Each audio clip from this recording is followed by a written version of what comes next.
Hi, I'm Max Williamson, and this is my video on the theme of Mouse. Now, I believe Art Spiegelman was trying to show us through Mouse how difficult it was for the Jewish to survive in the Holocaust. And he was showing us what it took for Vladik and Anja to adapt to survive, how that far that they did, or how they made it through the Holocaust. And I will be representing them with water. So the first stage is the stage where the Nazis began developing presence, and they started moving the Jewish into the ghettos. Like they started grouping them up and shifting them. And so it was simple adaptation, but it was just different for their life because they came from a rich family. So that's what I think, that's what this first stage represents.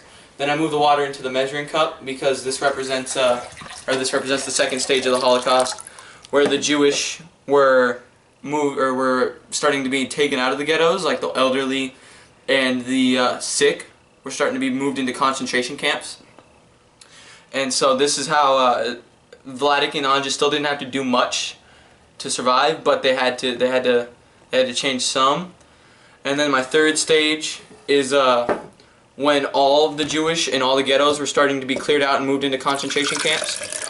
And this took a lot for Anja and Vladik to survive because they had to hide, they had to buy people off, they had to sneak around to escape the Gestapo.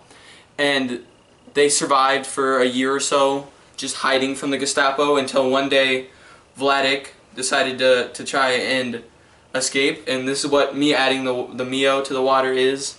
He's trying to escape by smuggling himself and Anja out into, I think it was Turkey or Hungary, but either way, they were trying to escape, and even though Anja opposed the idea, Vladik went through with it. And they got on the train, and right when they thought they were going to escape, the smugglers had ratted them out, and they got captured and taken to the concentration camp.